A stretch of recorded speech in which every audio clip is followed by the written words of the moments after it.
I don't like lifts. I don't go in lifts if I can avoid it.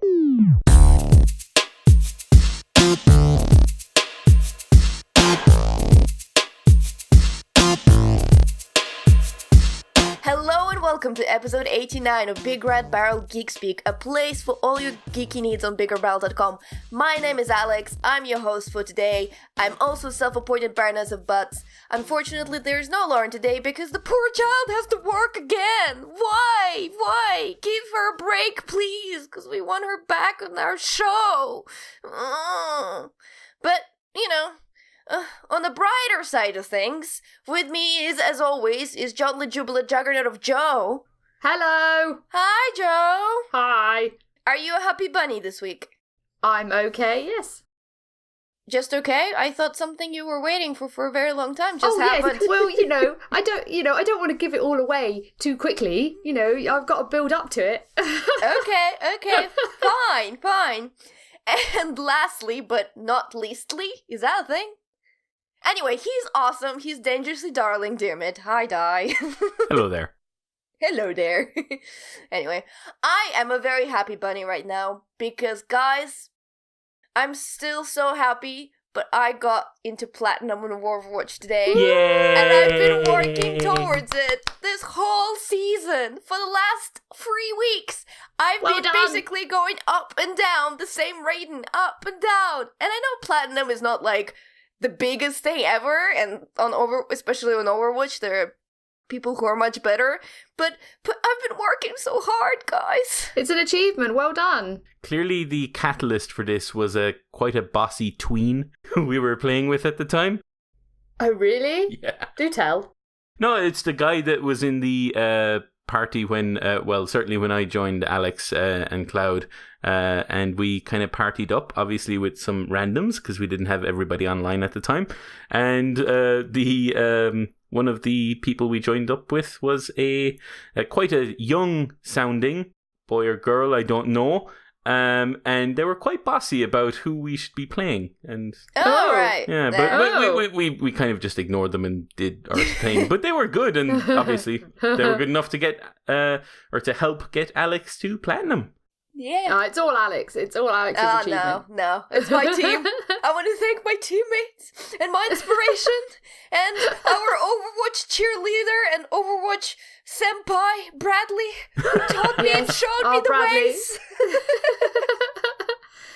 So how long is actually left of the season? I think it's meant to be ending at the end of this month. What, the end of May? Yeah. Ha ha ha ha. Yeah, I'm not going to get out of where I am. I'm not too far off gold, but I'm probably not going to get there before the end of this season, which means that next season I'll rank stupid low again. So hooray! Yeah, I mean, I hate it when it just ranks us so low. I kind of get it why they were doing it, because like the first time they did the rank, they put everyone higher than they should have been. But yeah, it's just a bit discouraging, because like every season I made it to like top gold or now platinum to then end up in top silver again, and I'm like, come on. I mean, the difficulty that I find is because I'm still quite a way away from where you guys are, because it's my own fault because I didn't play almost at all last season, so they like massively ranked me down this season, so it means that I'll still be massively away from you guys, and it's just trying to catch up is really, really difficult.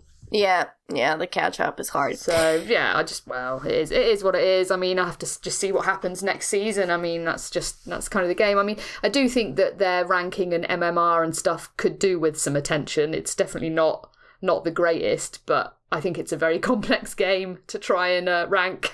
Yeah.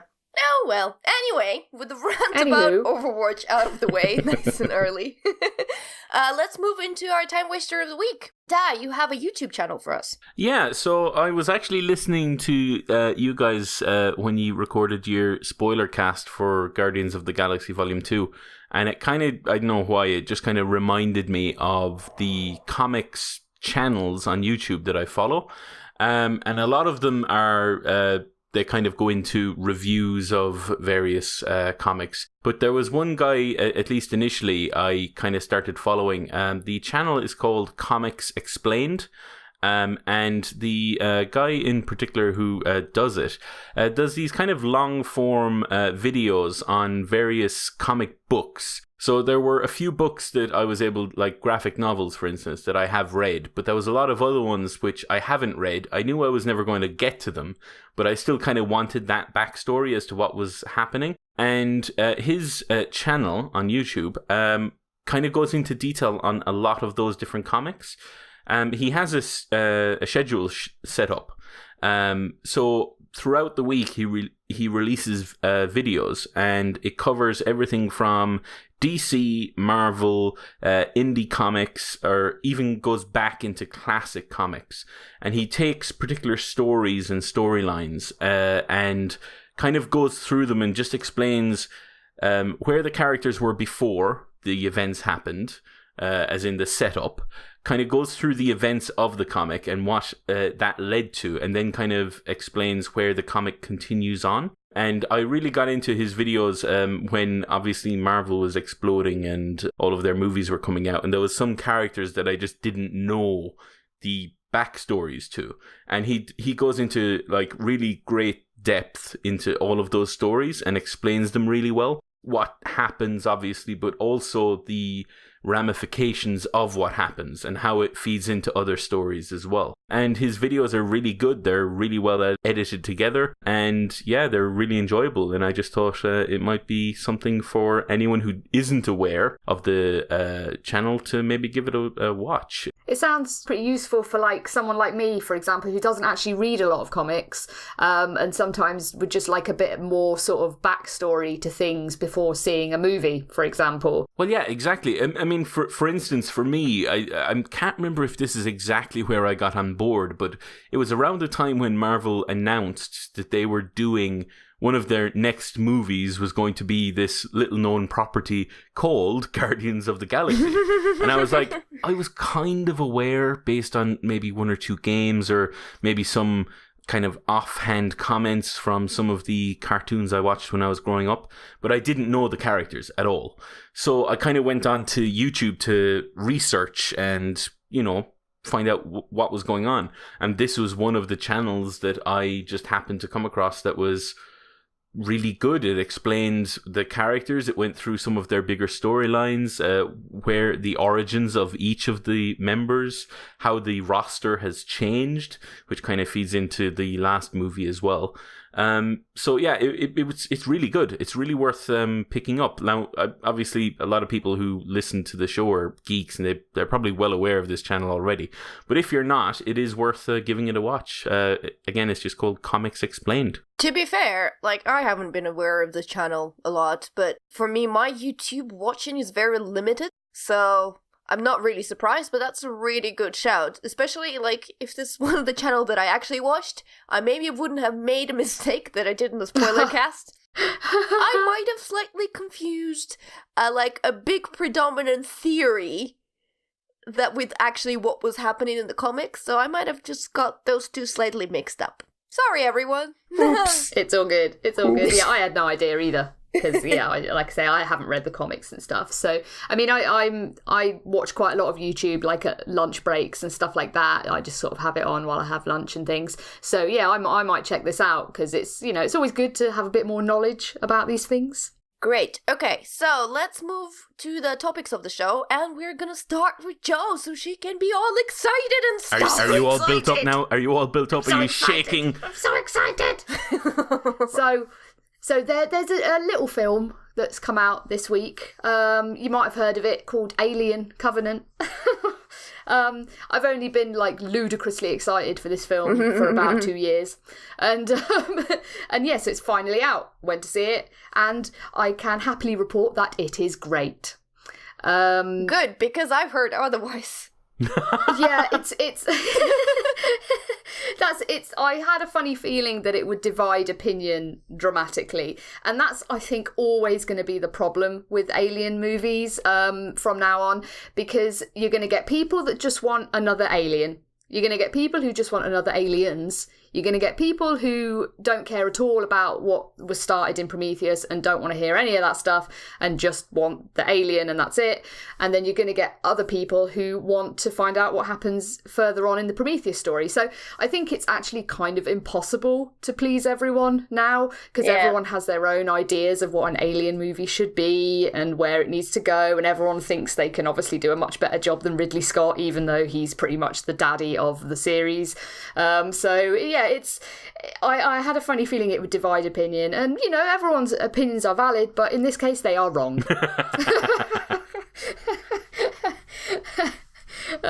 Yeah, I'm just kidding, of course. Can I throw... Okay, so I've read 1 or 2 reviews and then moved on because whatever. But can I... the 2 things that stuck with me from reviews, I haven't seen it, so I'll throw it at you, and you tell me whether it's true or not true, or whether you think it's inaccurate in your opinion. Yeah. But opinion number 1 is that the new character played by Catherine... What's her name? Waterston. Yeah, Thank Catherine you. Waterston. Thank you. That she's trying to be too hard to be new Ripley. Is that the case? I would say that's a harsh way of looking at it. I don't think in any way that she's meant to be the new Ripley. She is a different character. I think that's kind of a little bit of a sexist opinion as well, if I'm honest, because it's kind of saying that just because she's a female character, she's automatically going to be the new Ripley, and it's not like that. Yeah, she's pretty tough and she takes charge and she solves problems, but she also has like a vulnerable side and stuff. So because she's a great character, just like Ripley was. But you know, they are different, and I wouldn't say that's something that's a negative with the film at all. She's very good. She's very good in it, actually. Well, I really loved her from Fantastic Beasts and Where to Find Them, which is I think the first time I've ever seen her in anything, really. Yeah, I can't think of any. I'm sure she's been in lots of other things, but I can't think. If you saw Aaron Sorkin's, what is it? I think it's called Jobs, or is it the Steve Jobs one? Steve Jobs. No, I have not seen it. There was like 2 films around the same time. It's the one with Michael Fassbender. She is in that as well. And I believe she plays his former partner who they have a child with, and there's just she's actually quite good in that film as well. So I'd quite like to see that. At some point. But yeah, no, she's great in this, and to call her sort of Ripley light is probably a bit unfair because the character is quite different and good. She's very good. Okay. Criticism that I've heard, and you can dispute number 2, is that most characters are kind of forgettable and you don't remember the names and you don't really get too much into them before they eventually are devoured by the alien. Yeah. Like, okay, there's certainly, aside from Michael Fassbender's characters, and he plays 2 characters in this film, David, the original android from Prometheus, and also Walter, who's the new android. Him aside, yeah, most of the characters are fairly bland and one note. Yeah, there's no like hicks here. I mean, to be fair, Danny McBride plays a character called Tennessee, who is a standout in the film. He's really enigmatic and sort of enjoyable to watch, and he carries a lot of sort of the film's lighter moments. Yeah, I would say most of the others are probably pretty forgettable, and that is a negative for the film. I wouldn't say it makes it a terrible film. It's just not so concerned with character as perhaps it maybe should be, and that's definitely one thing that I would mark it down for, that like you don't go into this sort of caring as much about the characters as you do in, say, Alien, for example, where all of the characters were quite distinct and you knew who they were and you kind of cared when things happened to them. Some pretty nasty things happen in Covenant to the characters, and there are some moments where you do care quite a lot about it because it is quite upsetting. But you're never in kind of a situation like with the first Alien where Kane has his incident and you actually feel quite horrible about it. You know, it's not to that sort of level of character. Well, based on what Alex is saying about reviews she's read, I've also read a few reviews, and one of the things that they criticized was, again, the characters and the lack of knowing them. But one of the reasons Alien was so effective was because you spent all of your time with those characters for the first hour before the alien even shows up? Yeah, And it's very different now. You can't do that in a film like this now. I think if he'd made it just like Alien, where nothing, you don't see the alien for the first hour of the film, like you say, and it takes a long time to get going, it would just get panned. People would hate it. They'd say it was boring and that nothing happened. I mean, audience sensibilities have changed. You can't get away with that kind of stuff anymore. Yeah, speaking of that, actually, we were rewatching Twin Peaks ahead of the new season of Twin Peaks that's coming out. And yes, they were watching an episode where the Horn brothers have a flashback of them kind of sitting on a double bed and some girl coming and dancing with the torchlight. I don't know if you remember the scene. Yeah, sounds about right. But that scene is ridiculously long, and we were sitting watching her dance, and we were like, is that gonna end? Is there even a point to this? Like, what is happening? And I'm like, yeah, this scene would not fly today, because it's ridiculously long, not much happens, like, she's just dancing, and they just two teenage boys ogling her, and that's all that happens. And that's the impossible challenge that I think Ridley Scott has with these films, in that he has to try and please everybody, and he's never going to please everybody because he can't just make Alien again.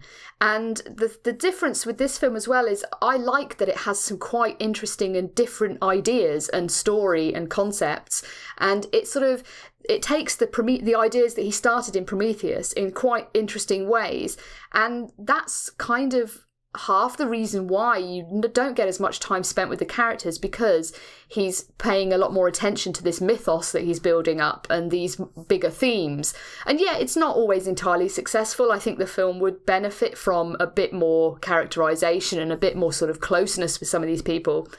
But I actually think that the grand sort of mythos that he's started to investigate further in this film is really interesting and visually very exciting. Some of the things that he puts on screen are it's Ridley Scott at his best. I mean, this is the guy who made Blade Runner. He knows how to shoot a film. And the cinematography, I think by a guy called Darius something, I can't remember his full name, but it's fantastic. It looks beautiful. So yeah, the characterization does suffer, and that marks it down, and that means it's not going to be as good as Alien or Aliens, but it's certainly a great film in a lot of other ways. Yeah, if there was one kind of common theme across all of the reviews that I read, it was that whatever about the characters or the story or however much interest you have in those, this film looks phenomenal. So that is something to look forward to, and it's possibly a reason for people to see this in the cinema as well. That's probably going to be the best place. Yeah, you need to, this is one of those films that, I mean, I'm a big cinema advocate anyway. I kind of believe that most films should be seen on a big screen first, They can be enjoyed further down the line on the small screen, and I do that quite frequently. But for me, I love the big screen experience, and this is one of those films that really benefits from it. So, if you can see it in IMAX, see it in IMAX. I didn't, I just saw it in standard, but I can imagine in IMAX it is spectacular. Some of the visual things that he puts up on screen are just unbelievable, and the effects are really solid, just beautiful designs. I mean, obviously the design of the original Alien is absolutely first rate anyway, H.R. Giger's classic design, and it's kind of evolved in this film to include a couple of different creatures, and the way those have been done is really good. And it's very gory. I would say it's possibly the goriest of all the Alien films. There's some really quite shocking scenes in terms of sort of what's happening. So if you're a bit sort of sensitive of stomach, you might not enjoy it quite so much. But that was kind of, I think, where the film excelled, in having these sort of horrific moments beautifully composed and presented. And some of the scares are really good. I mean, it's all the way the tension and the horror is kind of done. It's all sort of things we've seen before in the previous Alien movies, but sort of amped up to the nth degree. It's Ridley Scott kind of going, you wanted aliens? Well, here you go, have some aliens. And I loved that about it. I loved how kind of schlocky it was. It had a sort of exploitation style to it in a way, which I quite enjoyed. But I'm guessing this movie hasn't solved all the mysteries, and there is possibility of more aliens to come. Oh, for sure. I think he's definitely... I can't obviously say too much. It's only just come out. I'm not going to go anywhere near the realm of spoilers. But it's definitely... He's talked about making 4 prequels to Aliens. So obviously we've had Prometheus and this one, and then the plans are for another 2. And there's definitely room for that to happen, and I'd be really excited to see that happen. The way that he's kind of developed the backstory for the aliens and where they've come from is really interesting, and I'd really like to see where it goes. And yeah, I mean, I went into this film sort of optimistic because I love the whole series, even the ones that are kind of rubbish. I mean, personally, I think Resurrection is the worst one. So I went into sort of the new films kind of cautiously optimistic. Prometheus, yeah, it was disappointing in its way, but again, I still have a little bit of a soft spot for that too, because it was trying something different. And Covenant is for one, much better than Prometheus in terms of its action and the horror elements and the excitement and things like that. But it's also, it has the story to back it up as well. So yeah, I'd definitely be up for where it goes next. Well, I'm going to try and watch it in the cinema if I can. And if not, I'm going to be forever sad. You really should. It's worth the trip. I'm sure you'll see it, won't you, Diarmuid? I'm certainly trying to. I need to convince my housemate, and as you're both well aware, that's going to be a bit of a struggle. Oh, I didn't help very much with that today, did I? Because he asked what it was like, and I told him he probably wouldn't like it. Good job, Joe. Well, because it is pretty gruesome, and I know he's a bit sensitive about things like that. Yeah, it's pretty gruesome. Oh, and that's kind of like some of the ways that he shot these things that happen to people. Oh my God, it's just visually just amazing. So yeah, I want him to see it. I think he'll have to watch it sort of between his fingers, but he should see it. It's okay, that's pretty much how I watched all Aliens when I was watching them for the first time. Which, I have to confess, the only reason I watched the Alien movies was after Alien Isolation came out, and I watched my husband play it a bunch, and I was like, oh, that sounds fascinating. I need to watch Alien. Oh, I love the whole series. I mean, you guys know Alien is my favourite movie of all time, and I've had a big soft spot for the creature and the whole series for a long, long time. So, yeah, and any movie like this, any new Alien movie, I'm going to be completely on board with, to be honest. But, you know, I can be objective, and yeah, this isn't perfect. Covenant is nowhere near perfect, in fact.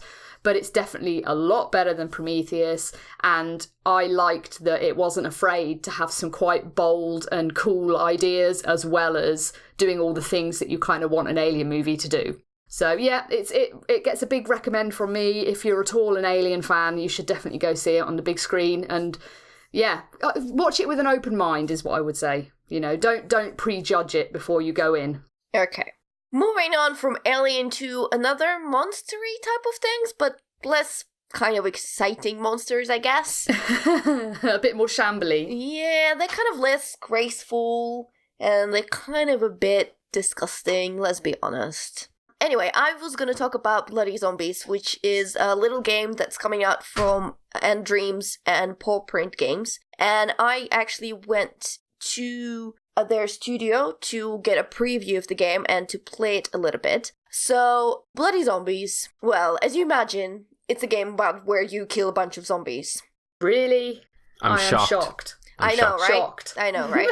Look, okay, so it's let me get through this part of it. It's a brawler. It's a co-op brawler where you can play with up to 4 people.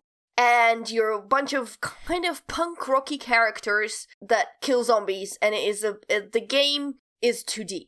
Now, the boring part of it is that yes, it's zombies, yes, it's set in London. Like, I really wish at this point they just substituted zombies for absolutely anything else. Like, aliens, monsters, or people infected by cordyceps. Just put anything but zombies and I'm there, because frankly zombies just put me into snooze land at this point, and that is the sad part about this game. However, there is a really, really exciting part of this game, and the part of which why I think you should really pay attention to it is that this is a game that can be played in VR and without VR, and it can be the couch co-op, so you can play it on the same couch with people, and it has a multiplayer aspect to it, and there could be various number of people. They can be all 4 people wearing VR, or they can be just one person wearing VR and 3 others playing with no VR headset, and all of them can enjoy and have fun. And what I really love about this aspect is that immediately, what I feel like VR has been doing, I mean, it kind of has to, it can't get away from this, but it's a bit, it's excluding other people. If you're not in headset, you're kind of a bit out. There are little tiny games, like in VR Worlds and PlayStation VR, whatever they're called. They kind of try to combine the aspect of person sitting in a headset and then the other people playing around with them. But it's kind of always a choice. They're always pushing you. You're either in VR and you're the person who wears the headset, or you're kind of on the outside. And what I really like about this game is that you don't have to. You can play it as just a 2D brawler, fighting zombies, smashing everything around, or you can play it with VR. And with VR, I think it's a bit more fascinating. When I played it in VR, I just like the outlook of it is a lot better because you can see much more of the map. You can see some hidden places to get there.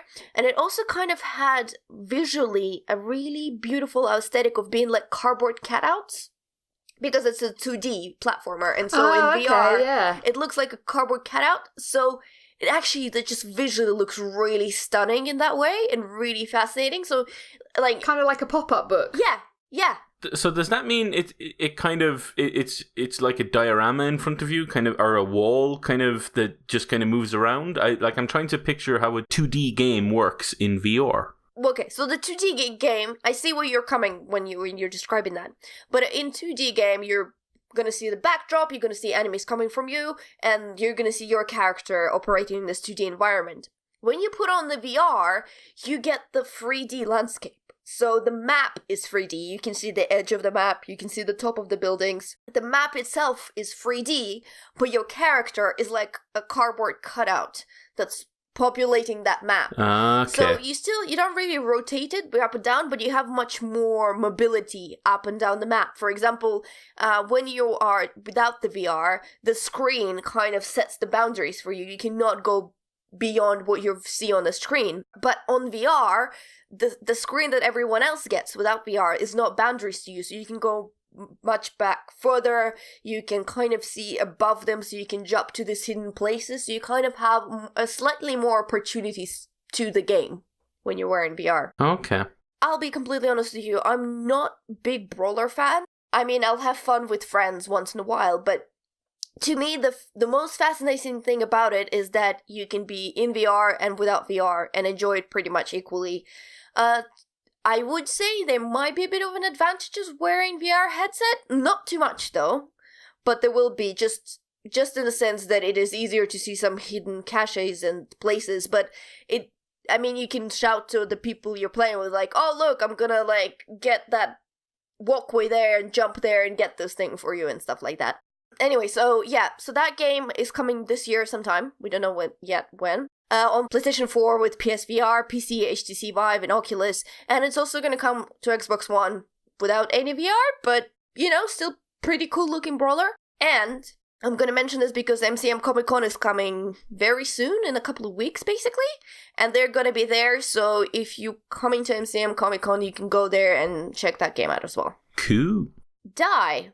So I've heard you talk about The Surge before. Yes, well, this is going to be a tricky one because technically I'm under embargo. So the game is out on Tuesday the 16th, so next week, from when we're recording this. However, the embargo for videos and impressions lifted today, so I can talk about the game. But I just can't give a kind of a review. So this is going to be like a preview, my first impressions kind of a thing. This is not a review. This is not a review, everyone. This is not a klaxon review. In here. It put a klaxon or a noise or something, so people are well aware. Okay, that was a weird noise, but okay. So anyway, for people who don't know, The Surge is an action RPG from Deck 13 and Focus Home Interactive. Deck 13 are the guys behind Lords of the Fallen, And many people will know that game. I think it came out on PlayStation Plus not too long back, and possibly Xbox Gold Live, or whatever the free game thing is for that. It came out on that as well, I think. And it's a lot of people kind of immediately jumped on the fact that it was a Souls-like. And it is. It wore its kind of influences on its sleeve, most definitely. It had a kind of a dark fantasy setting, and all of the kind of tropes that you got in Souls kind of came over to Lords of the Fallen. It wasn't executed quite as well, but it was still a decent game, and I reviewed it actually on the site if you want to go back and look at that. However, I was actually quite excited about this one, because despite the fact that they're kind of taking a lot of elements from Souls again, and when I talk about it, you'll know why.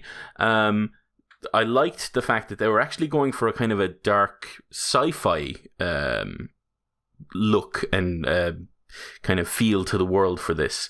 So the game starts off, and I actually think the start of the game is phenomenal. I'm not going to spoil it for anybody, but you start off joining a company. Your name is Warren, and the company is named Creo. They're kind of like this big mega corporation, blah, blah, blah.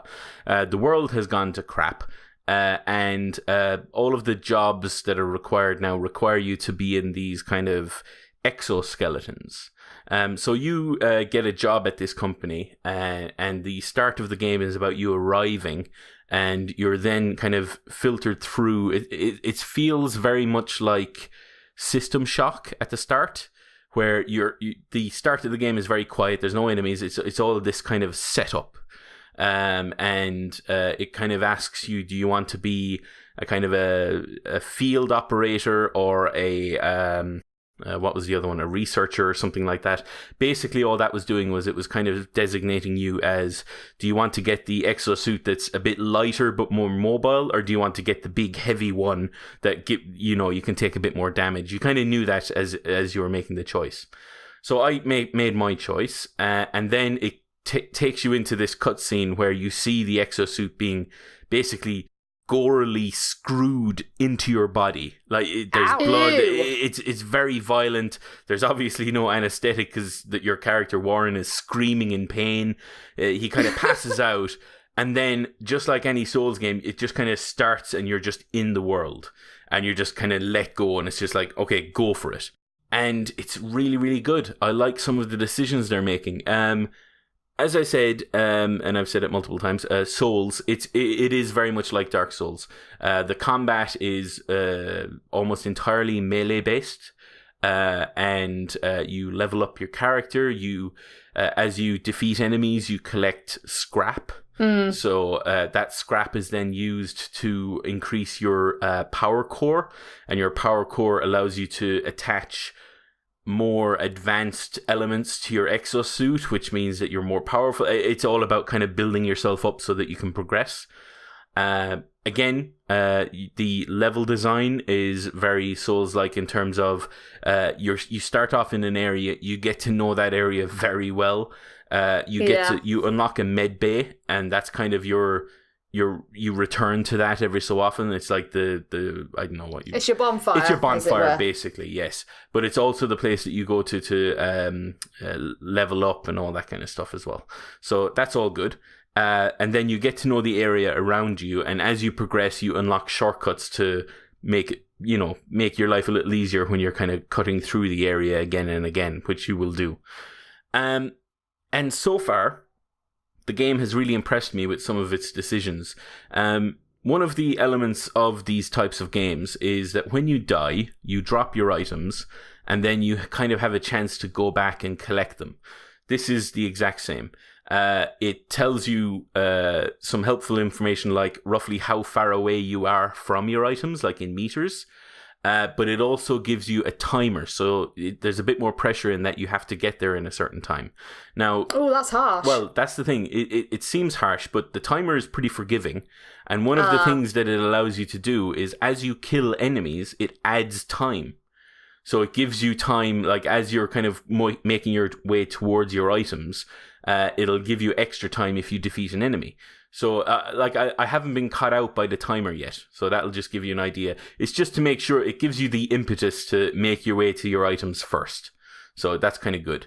However, they also don't punish you too much for the fact that if you get thousands of scrap and then you're leveling up, but then you don't use some of that, that remainder becomes a sort of a ball and chain. You kind of don't want to lose it. And it makes you a bit more tetchy when you go out into the world. This game treats the bonfire like a safe area, and it kind of says, okay, once you get back here, you're safe, you're good. Which means that what it allows you to do is it allows you to bank your scrap. So if you don't use the remainder of your scrap when you're leveling up or when you're installing upgrades or whatever you're doing, it allows you to bank it so that when you come back again, that remainder is still there. So you don't lose that extra little bit. It makes it feel a little bit more rewarding when you find that med bay again, or you get back to that med bay. And it takes some of the pressure off you. Now, as I said, the timer introduces some kind of added complexity, but it's a bit more forgiving than the Souls series is. But I wouldn't hold that against it. It's still very challenging. The enemies are incredibly difficult. They're very fast. You're kind of a lot slower. You're in this mech suit that you kind of need to develop proficiencies in, and it's outside of your leveling up of the power core. So as you're fighting with a particular type of weapon, like a particular type of melee weapon, like a long staff or something like that, your proficiency with staff weapons goes up as you use it. And that means that when you're moves take up less stamina, but they also allow you to chain moves together a bit more easily. So at the start of the game, you might pick up a club, let's say, and your basic move is, or attack move is just kind of to swing once and hit something, and then maybe swing back. But then as you develop that proficiency, you're able to kind of chain attacks more fluidly, which stops the enemy from attacking you. And it just means that the more you use a weapon and the more you develop it, the easier it becomes for you. So I like the fact that it allows you to kind of tailor your playstyle to that as well. Overall, I'm still not still haven't finished the game. I'm still going through it. I'm liking the world building. I'm liking how they're explaining what happened before, what's happening in your own story, but also what's happening to the world. I'm also liking the environment. It's just nice to be, unlike Souls, unlike Dark Souls maybe 2, it's bright. It's during daylight, which is nice. It's just visually more appealing. Sunshine, finally. Exactly. What? Sun? It's just nice to, be able to see what's attacking you and killing you multiple times. So it's just one of those things where the game itself is quite well made. So far, I'm really enjoying it, and I cannot give it a review score, but I will say I'm really looking forward to seeing how this ends.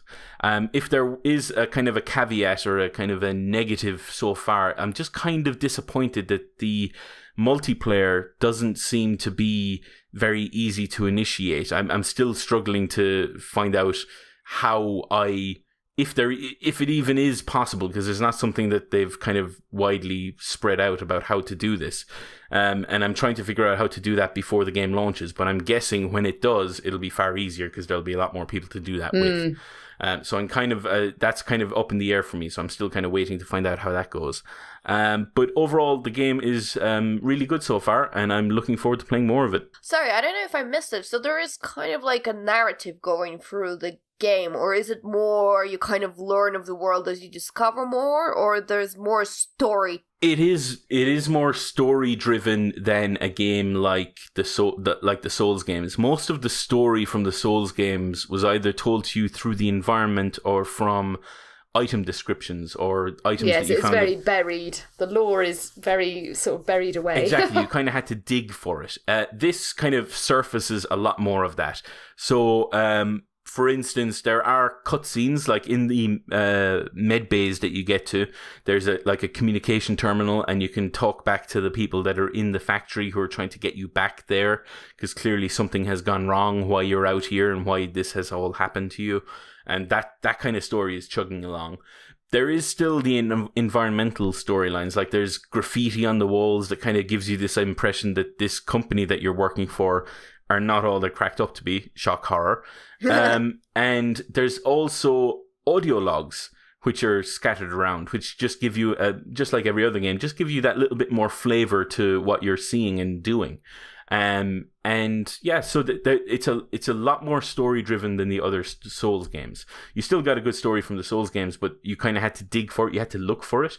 This one kind of surfaces that a lot more. Okay, cool. Well, that sounds like fun. I have a bit of a problem with the fact that it's all melee, but that's just me. At least so far. Again, I haven't completed the game, so I can't confirm that there's no like Gatling gun or something like that. But pretty much everything I've been doing so far has all been tied to melee weapons. Okay. Well, we're going to be looking out for your review on BigRedBarel.com. Is that Very right? soon. Very soon. Good. Okay, guys, my next topic, we're going to do a little bit of experiment. So basically, I watched Resident Evil, the final chapter, which is the last Resident Evil movie, which... For now. Are you okay? Yeah, okay probably. after? But let's be honest, has very little to do with actual Resident Evil game franchise. Come on. Yeah, and after that's watching it, Yeah. I was like, let's look at the logic here. Let's try to understand, because look, the Resident Evil movies, they were always more flashy than substance. You didn't expect people to have great acting, or great story, or great lines, but you were like, cool monsters fighting, things explode, I'm on board, right? There were always the movies that were so bad they were good. Well, the last two kind of got to me to the point where they're so bad, there's no good in them. So, what I thought, I kind of want to go through the logic, and I'll explain when we get to the last one. But can we just go through Resident Evil movies? And you just explain to me how it all makes sense, because it does not make any sense to me, really. It does. They don't make sense. No. They just don't. I mean, they just don't. But let's just humor me. Let's go through them and see where it all went wrong, right? So I had spoilers for Resident Evil movies. I mean, if you haven't watched them, if you listen to us talk about them, even in all their glorious spoilerific details, you're not gonna miss much, because the story, well, thin. I'm giving them credit when I say it's thin. Yeah, it does. To be honest, like, I could tell you exactly where they went wrong right now, and that's with the very first movie, when they just decided they weren't going to make an actual Resident Evil movie. They were going to make something like so loosely connected to it, invent a new character that makes no sense whatsoever. Well, wait until the final chapter where we finally found out what's up with her. Oh, I can imagine. I mean, crikey, like some of the other films, like, it's like, what is she even about? Honestly, it's ludicrous. Guys, look, it's either gonna go really bad or it's gonna be really hilarious. So let's get on with it, right? Okay, Let's do this. So I'll be the narrator. So Resident Evil, the first one, 2002. So Mila Jovovich, the main protagonist, is Alice, and she is apparently a security personnel working for Umbrella Corporation. And Umbrella Corporations, for those who don't know anything about Resident Evil, basically substitute Evil Corps. You'd be about right. They're the Wayland Yutani of the Resident Evil universe. Pretty much. So what she's doing, she's guarding the entrance to the secret facility called Hive, which is located underneath the Raccoon City, which is a city that they created for Resident Evil. Anyway, we find her in a mansion. She doesn't have any memory. She doesn't know what she's on about and whatsoever. Suddenly, this weird team of commandos or soldiers or marines, I don't know who they are. They never tell you who they are. Break for the window. Take her and this random dude called Matt, who I don't even remember how ended up there, but he's there. He's fine. Matt, he's doing some work. He's either a journalist or something weird, but he's trying to find something about Umbrella. Anyway, the commandos come in, they take them hostage, and they're like, let's go. Let's open this secret door that leads to the Hive. And as they go into the Hive, they find out that inside the Hive, they were developing this top secret virus called T-Virus. And someone accidentally released the T-Virus in the air. And T-Virus kind of turns people into zombies. And oh no! I'm shocked. Right. Crazy! What's happening? And when the virus was released, Red Queen, which is the Hive's AI machine, which is kind of modeled after daughter of one of the CEOs or people who created Umbrella Corporations, but anyway. So she went a bit homicidal, and to stop virus from spreading, she killed everyone in the Hive. So the team... Because that's a totally rational response to that kind of situation. Yeah, I know, and the team of commandos were like, no, she went homicidal, we need to go and switch her off. Like, what? Dude, what? What does it make even sense? Anyway, so the team comes there. I mean, the only thing you really need to know about the team for future movies is that Michelle Rodriguez is one of the soldiers in there, and she also obviously is gonna die while she's there, but it's fine, she was there. Michelle Rodriguez, top notch. Anyway, they go off there to switch off the Hive. This is where the famous, and I put inverted commas over famous line, "You're all going to die down there" line from the Red Queen comes along as she's trying to kill them before they switch her off. Anyway, on their way out, this random dude, Matt, remember Matt from before, the rando? Anyway, he gets bitten, he gets infected, as Matt and Alice, who's Mila Jovovich, make their way to the top. They get taken by umbrella weirdos, and yeah, they basically get taken by umbrella weirdos. There's nothing else. And the next thing you know is Alice wakes up as T-Virus is taking over the Raccoon City. But I mean, so far, so good. Kinda makes sense, right? Like the broad strokes. It kind of, yeah. It's not Resident Evil, is it? I mean, No. It's It never has nothing been to do with Resident Evil. Let's just put that to the side. Anyway, what you need to remember is Red Queen kinda makes sense here. Bad, but is actually good. Michelle Rodriguez is kind of there. Hive and Raccoon City. Oh, and Matt is being beaten. Anyway. Yeah. Moving on to Resident Evil Apocalypse. Can I just ask a question? Are we going to go through them all? Because I don't have nearly enough alcohol with me for that. Oh, you do need alcohol. Bring it on. I'm going to try to be faster in the newer one. But I'm just like, come on, they're crazy. Like we just need to get through this. It's amazing. Anyway, Apocalypse. So T-Virus has taken over Raccoon City. There is Jill Valentine, who is played by Sienna Gilroy. She teams up with Alice for fighting some monsters, and they're contacted by this guy called Ashford, who says, "Get my daughter. She's stuck in the school. If you get my daughter, I'll get you out of the infected city." And the city is all blocked out. Anyway, so Alice, Jill, and I'm sure there's some bunch of rando dudes that are gonna be killed by monsters. They go there, they save their daughter. Oh, and then Carlos Olivier, who is played by Odette first, shows up and stuff. And anyway, they deliver the daughter to Ashford, but then they have to fight Nemesis, which is the monster that used to be Matt. Remember that Matt from the first movie who got bitten? Yeah, that's him. He was turned into Nemesis. And Alice gets superpowers and she fights Nemesis and she beats him. And then they escape the Raccoon City on a helicopter. But guess what? Raccoon City gets nuked. No, but that doesn't stop the T-Virus.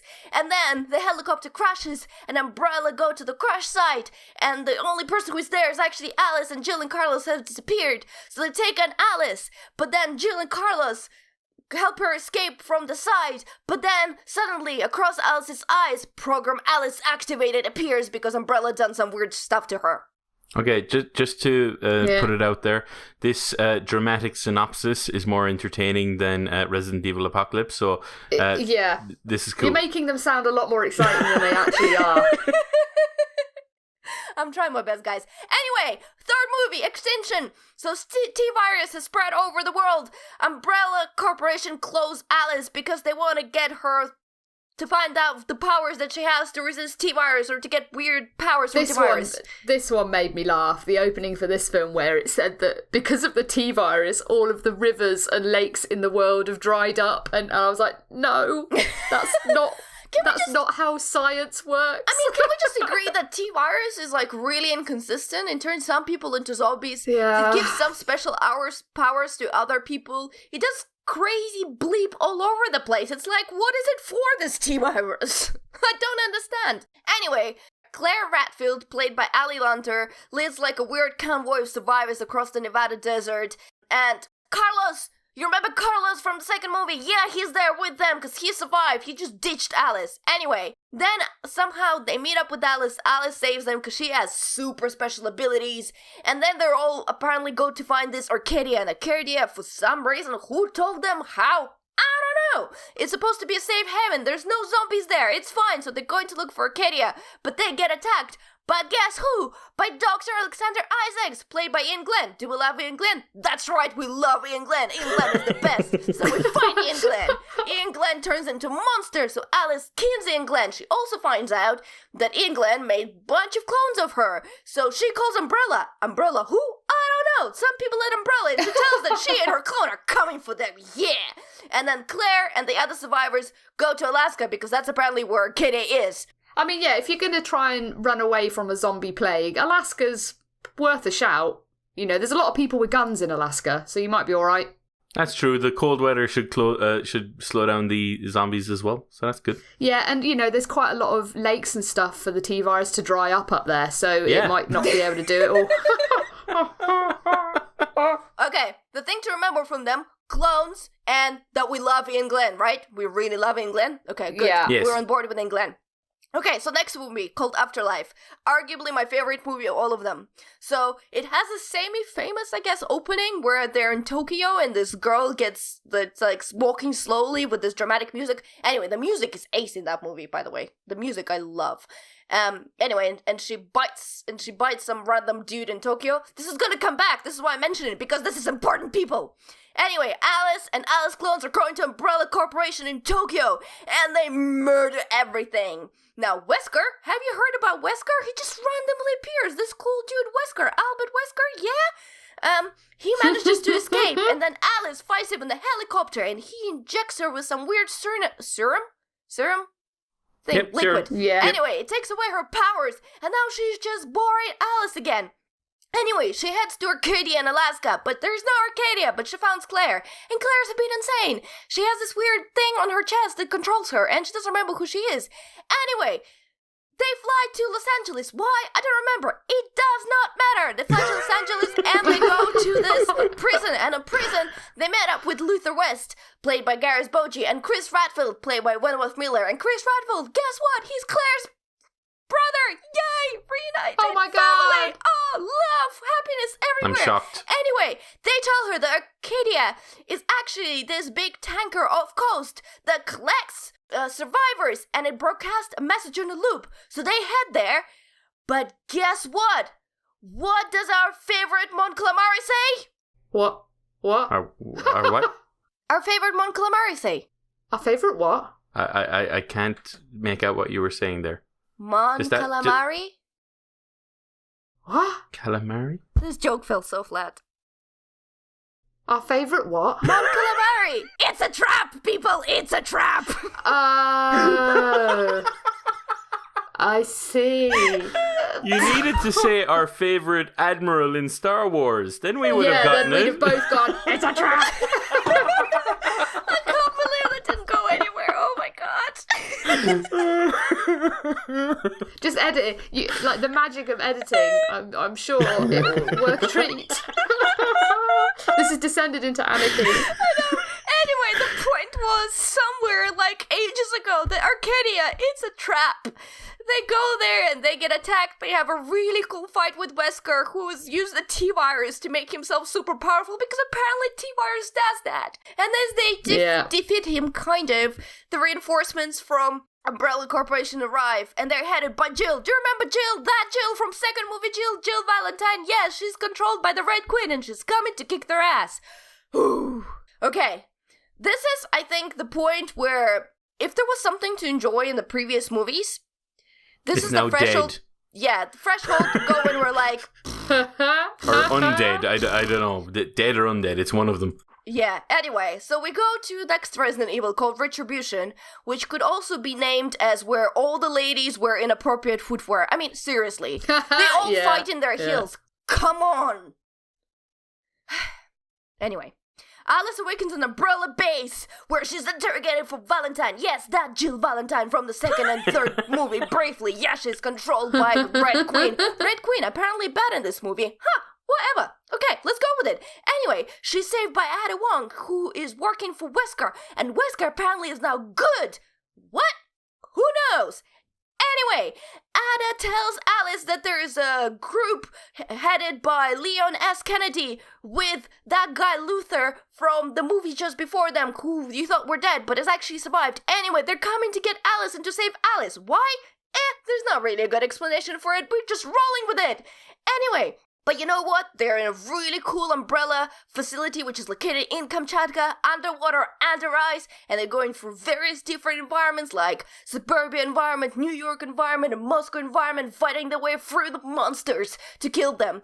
Michelle Rodriguez comes back as a clone, because clones are a thing. And then Odette Fair as Carlos Oliveira comes back, because again, clones are a thing. And then there's Random Girl, because apparently this movie really tried us to feel something. We still don't feel something. That girl is annoying. Anyway, they do a bunch of fighting, a bunch of people die, there's uber cool fight between Jill Valentine and Alice, and then when they get out of it, they go to Wesker, and Wesker's like, your last chance to stand against all the monsters. And there's a really funny suit, because you know the actor that's playing Wesker, he's really buff guy, but he's buff to the point where he should not be wearing like very tight outfits because he has very chubby calves or ankles or legs in general, and when he's walking in a very tight lycra suit or whatever the hell he was wearing, it's funny. Or he has cankles. I don't know what he has. Anyway, it's funny. He looks funny. It's supposed to be a really dramatic thing, but then scene, and then I'm watching him walk, and I'm like, guys, I can't take it. Wesker, too funny. Anyway, believe it or not, we're finally here at the final chapter, and now we'll find out what the story is really about. Guess what? Apparently, Wesker wasn't that good. Betrayed Alice. Shock. Left her horror. in Washington, D.C. What? I did not see that coming. Who knows? And guess what? Red Queen? You know that thing that tried to kill Alice whole last movie? Yeah. Did she try to kill everyone again? No, she's good. Oh, right. Yeah, but she tried to kill everyone in the first movie. But she's good. She's trying to save the world. She tells Alice that there is an airborne antivirus located, guess where? All the way back in Hive. Do you remember the Hive from the first movie? Of course. Yes, that's it. That's where it is. And that's where Alice has to go. But she only has like 24 hours, 48 hours, something ridiculous to go there and get and spread the virus. And guess what? Dr. Isaacs, our favorite Ian Glenn? Well, he's back because that Dr. Isaacs wasn't actual Dr. Isaacs. He was a clone. Yes! But you know what? We don't care because we love Ian Glenn. Anyway, Alice fights Ian Glenn on the way there. And when she arrives to Raccoon City, because remember that's where High was, she meets Claire Redfield. Because Claire is somehow alive. And there's a band of crazy characters. Anyway, they fight their way into Hive. And Wesker is inside the Hive. And he's making the Red Queen do all the crazy stuff and prevent them from coming. And you know what? Wesker, because he's so cool, he does nothing in this movie. He just stands around and makes people alright. He doesn't even fight. He's like, I'm so embarrassed about my ankles, yo. I will just appear top up in the screen all the time. It's fine. Anyway, what you find out once you get into that facility, that apparently James Marcus, whatever, no one cares about his name. Anyway, he created the T-virus to save his daughter Alicia. Do you spot it yet here? Alice, Alicia, do you get it? I'm shocked. Anyway, from some kind of disease, that didn't work. And then Umbrella Corporation released the T-virus on purpose because they wanted to rebuild the world, like kill the world, but leave the whole infrastructure, because that makes sense, and then rebuild the world just using them. But you know what? They saved like 1,000 of top Umbrella Corp's employees. But that makes no sense. I know. Wait for it. They're in cryopods in Hive. Do you remember the point where Raccoon City was nuked? Yeah. So there were people in there in cryopods. How is it in their interest to destroy the world when the only reason they are successful as a company is because people buy all their stuff? Makes no sense. And I'm telling you. So if they destroy... Oh my god, these movies. Oh my god. Anyway, Alice finds out that she's actually the clone of Alicia. But it's fine. She fights Isaacs again. You know, Ian Glenn, the one we like. It's a glorious fight. She kills him, it's fine. And guess what? Wesker, the badass character, yeah, she's killed by a freaking door. And Alicia, dear. you know, that Marcus's whatever daughter, she gets out of a cryopod, she gives her memories back to Alice, and Alice is now, I guess, the true Alicia because she has all the memories, and they spread the antivirus all around, and happily ever after, kinda, except it takes a while for wires to spread. Like, it's bloody instantaneous when she spreads it and there's a big horde of zombies running at her. Like, it acts instantaneously. But apparently after that, it's gonna take many, many years for it to spread across the world, because that just makes sense. But how are they going to refill all the lakes and stuff that the T-virus dried up? The antivirus causes rain. It does the opposite. That makes as much sense as anything else. Honestly. Oh man, okay. After all of that, and well done, Alex. That was Thank you. certainly more entertaining than the films were. Yes, extraordinary. But to give you a break from talking, that last movie, one of the things that, like, I don't mind bad movie, drinky movies. That's fine. Like, they're a pleasure in their own right. What I really disliked about this movie was not only did it not give its audience any kind of respect in terms of what the story actually was trying to tell you and make any kind of, even in its own world, sense. What I really disliked was how I actually enjoyed the action in the first movie. The first movie was directed really, really well. But I enjoyed the action in a lot of them, like that fight between Jill and Alice in the movie before that, whatever which is called Retribution, that one. Yeah. Anyway, that was so cool. You wanted those characters to fight for so long. When they have finally happened, you were like, yes! Exactly. And then it happened, and it was really well directed, it was choreographed really well, and it was shot really well. Then, I don't know who the cinematographer was for the final chapter, but I believe it was someone with ADHD, or else it was the editor who had it. They could not focus on what was happening. It was like that scene in Taken 2 or 3 where, what's his name, Liam Neeson is jumping over a fence and there's like freaking 70 cuts. It's like that. It felt like that every single time there was a bit of action, or even if there wasn't, even if it was meant to be a quiet moment, there was just so many cuts to random things, and it was like, this is pain. This is actually hurting my eyes. This is hurting my face watching this. And yeah, this movie was so bad that you couldn't drink to it. You just couldn't. No, well, that's just disappointing. I mean, I haven't seen the most recent one. I've seen the others. Don't bother. I have a bit of a soft spot for them. I just told you what's happening. I think you're okay. It's fine. To be fair, I could kind of guess that it would end like. I mean, it's makes sense, kind of in the Resident Evil way. But I kind of have a bit of a soft spot for the others because they are so crap.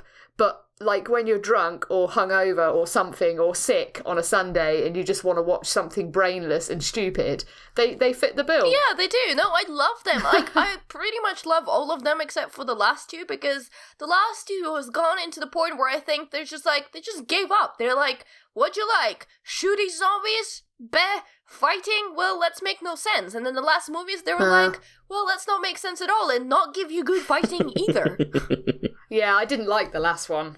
Yeah, that was... one, what was it? No, not Afterlife? Retribution. The one before the final chapter was Retribution. Yeah, that was pretty bad. Pretty bad. Yeah, I mean, they just ran out of iconic Resident Evil characters. They're like, okay, so we've gone for all of them. Leon was last. Okay, so for the final chapter... No one's left. Don't worry, Resident Evil, the next chapter coming out in like 2 years, is going to feature the Bakers. Yay! Hooray! Oh. I know. But look, we've gone through this. I feel like if you stuck with us until the end of this crazy tirade, that you might be banging your head on the table right about now. Like, oh my god, what's happening? Yeah, I know. I'm very sad. I'm very sad. Paul W.S. Anderson, please don't make any other video game movies. Oh, he's monstrous. He did Alien vs Predator as well, I think. Yeah. Well, that's the thing. He makes me cry. What is incredibly disappointing is the fact that he made the Resident Evil movies, all objectively bad movies. However, he made the horror movie, the Event Horizon. And that's quite a good actually movie. really enjoyed Event Horizon. That was a really well-made movie. It is. And then something happened and he has never come back. He married Mila Jovovich and decided he just wants to make movies with her. Yeah, maybe it's all her fault. Possibly. Maybe we should just blame her. Possibly. But then you have to look at The Fifth Element and go, well, it's clearly not her. No, crikey. God, that's 20 years old now, that film. And now I feel old. Good. Yeah.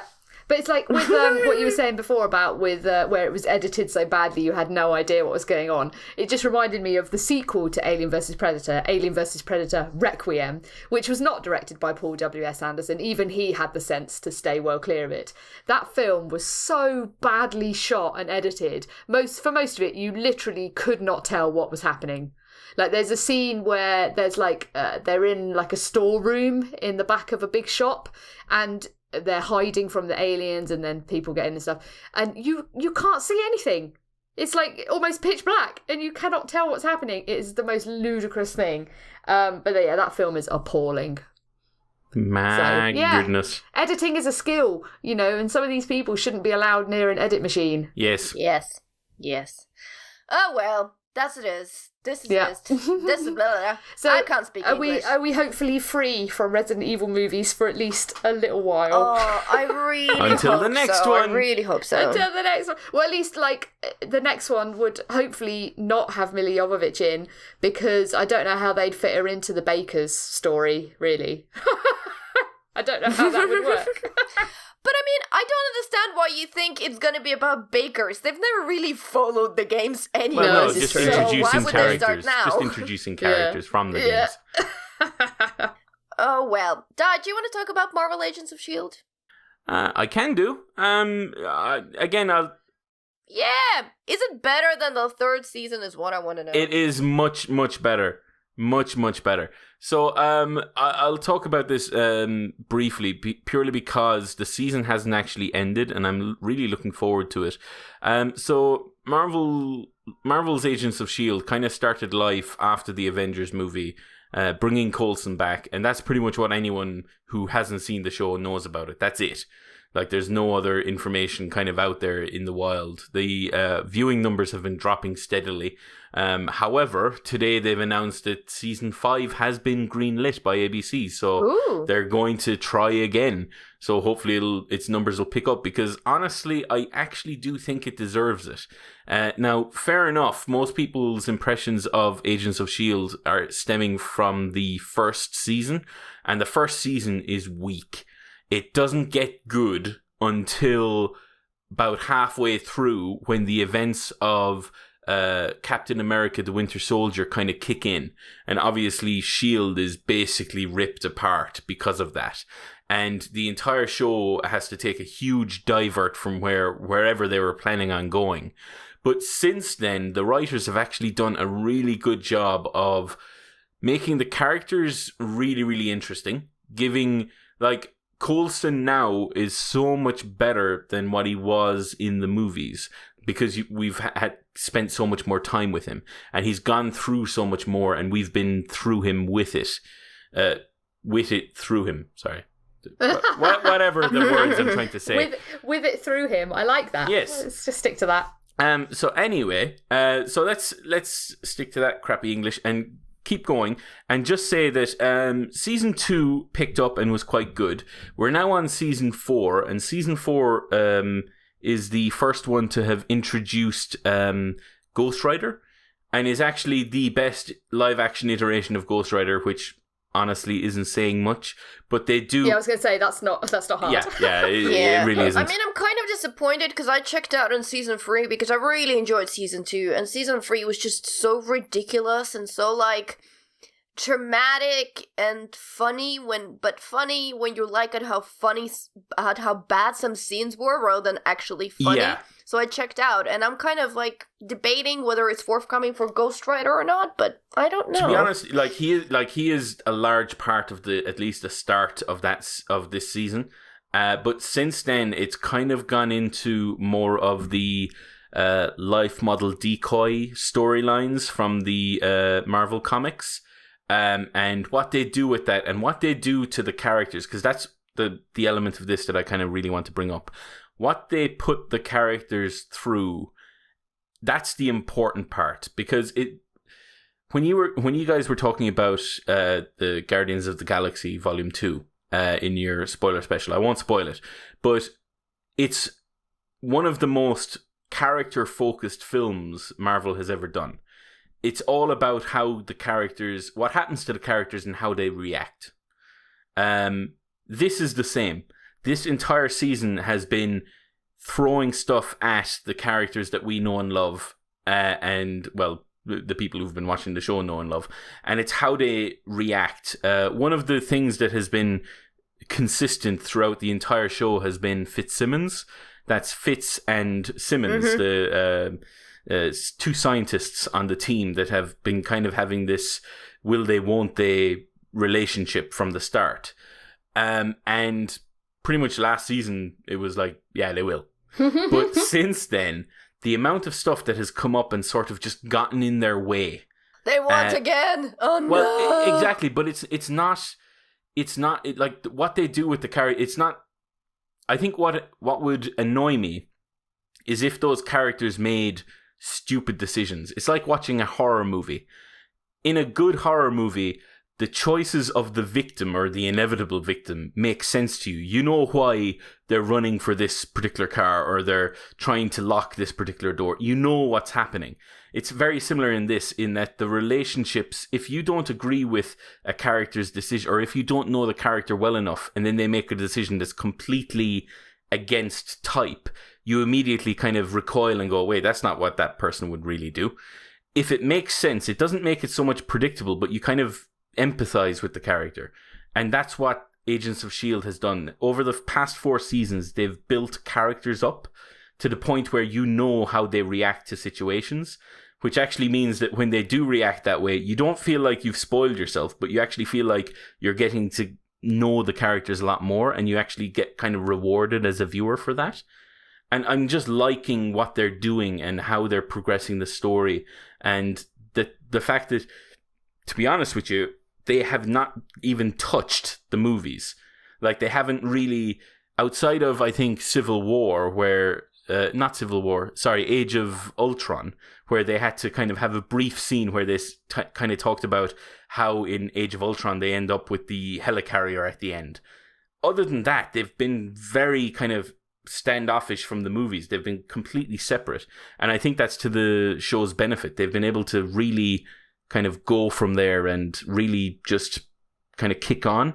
And I do think it's good so far. I'm looking forward to the end of the season, and I'm glad that they've announced that it's going to get to come back again, because I like what they're doing with the show, and I hope they get to continue. Well, cool. I'm now debating whether to return to it. Mission accomplished.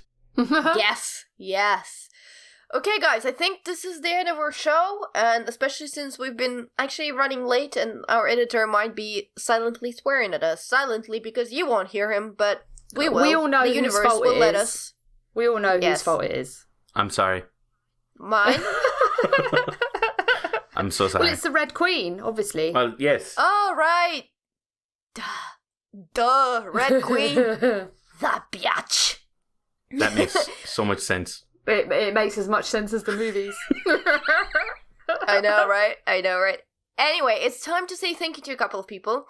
So, on the forums, Joe, do you want to say thank you to people on the forums? I don't know if this is spelled correctly on the cheat sheet, but it says Stealthly, Joe. Stealthy. So I'm going to say that it's not that, and that it's actually Stealthy, Joe. Yes, I corrected it. And also Richard Kirk, and apologies if I say this wrong, Stingo! No, that was good. Stingo! That was right. Was that all right? Correct. Is that okay? Good. Diarmuid, would you like to say thank you to people on Twitter? Yes. So thank you to Will Driver at WillDriver93 and Nunya Business at ClickClickDirk. Nunya Business. See what they did there? Joe is catching up. And on Facebook, thank you to Tej Wasselman and Zach Wood. If you guys would like to talk to us, you can do so on the forums or on the comment section for this episode at BigRedBarel.com. You can do so on the Facebook at Facebook/BigRedBarel. You can do so on the Twitters at BigRedBarel. If you use hashtag Geek Speak, it helps us to find your tweet. Also, you can speak to us directly. I'm at DustyTulip_. I'm at Pixel Ritual. I'm at Diarmuid_S. Yes, that's right. We would also absolutely love you forever and send you hugs and cuddles and all the happy things. That's not contractually obliged. Fine. Don't want, I will, if you leave us a review on iTunes, because we really do love it when you leave us reviews on iTunes. I have to give a warning, we might not immediately see them, because we do have a thing that collects iTunes reviews for our show from all different iTuneses around the world, but it doesn't always work great, so sometimes we miss stuff, so we apologize for that. Is the thing called iTunes? You're ready... Yeah, pretty much. Zing! Zing! What the moral of the story is, please leave us a little review and a comment on iTunes, and we will love you forever. Maybe not Jo, because she's not contractually obliged, but Lauren and me will. You have to earn her. You have to earn a good hug. You know, I like hugs. Hugs are great, but you do have to earn them. I'm just going to leave it at that. Reviews will earn them. Our episodes also come up on YouTube, so if you prefer to listen to your podcasts or just, consume your content via YouTube, we do happen on there.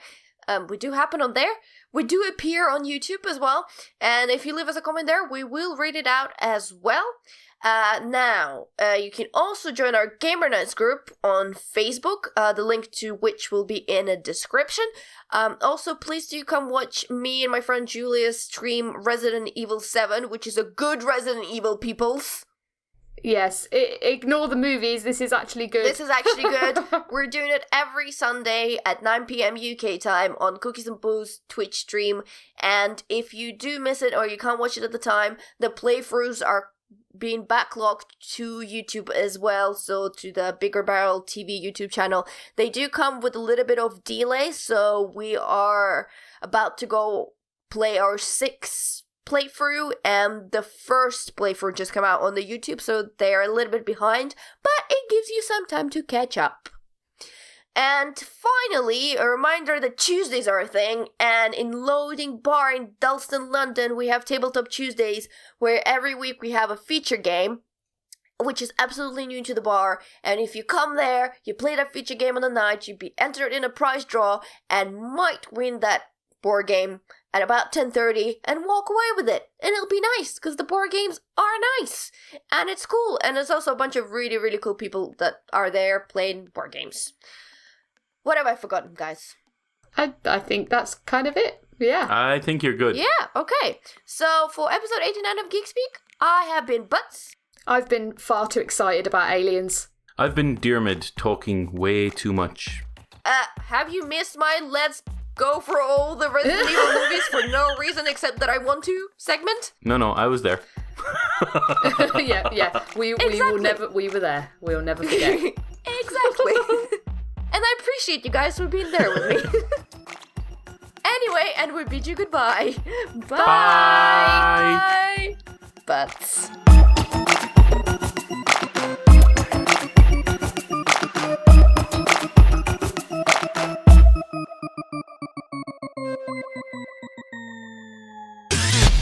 You and your ears are quite welcome. For the podcasting goodness that you just heard. Why not roll on over to BigRedBarel.com for more podcasts, news, reviews, and videos from the biggest, reddest site on the internet, BigRedBarel.com.